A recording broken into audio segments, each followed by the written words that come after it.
دوستو history world میں خوش آمدید۔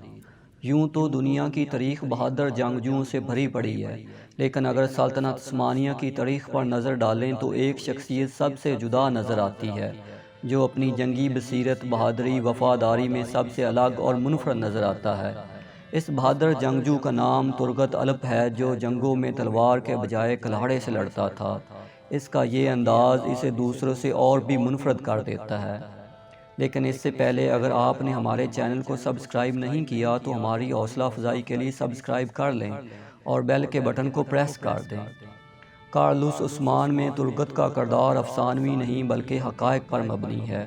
تاریخی حوالہ جات سے ترگت انتہائی ذہین اور بہادر جاں باز تھا۔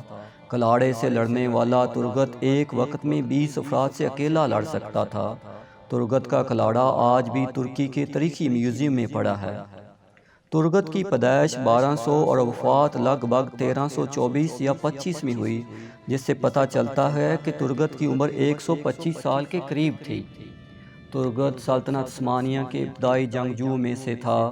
وہ ترکی کی تاریخ میں ایک نمایاں مقام رکھتا ہے۔ ترگت ارطغرل غازی کا سب سے قریبی اور انتہائی وفادار اور تاحیات دوست تھا۔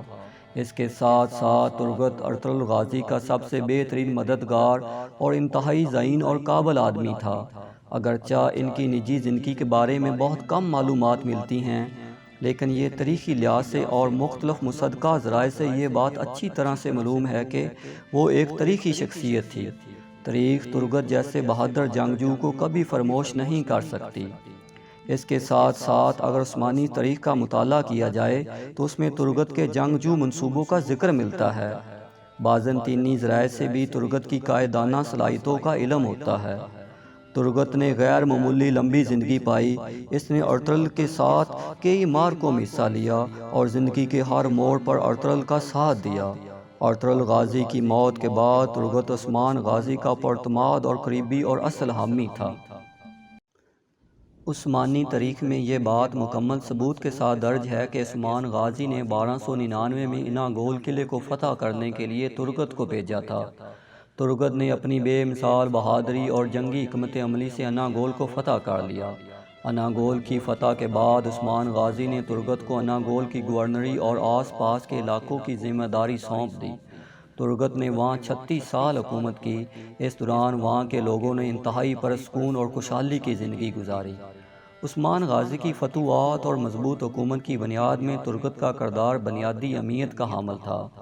عثمان غازی کی وفات کے بعد ترگت عثمان غازی کے بیٹے اور خان کو انتہائی بہادری، جانثاری اور وفاداری سے مشورے اور مدد فراہم کرتا رہا۔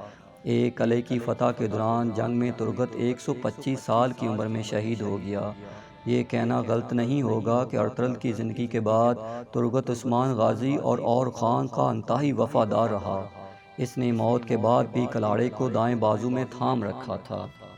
ترگت کی شہادت کے بعد ترگت کو اناگول کے قریب پہاڑوں میں ایک پرسکون اور معمولی سے قبرستان میں دفن کر دیا گیا۔ 1877 میں روس ترکی جنگ کے دوران عثمانی سلطنت میں بلغاریہ کے مسلمان لوگوں نے ایک نیا قصبہ قائم کیا، تو بعد میں سلطان عبد المجید دوم کی تجویز پر اس شہر کو ترگت الپ کا نام دیا گیا۔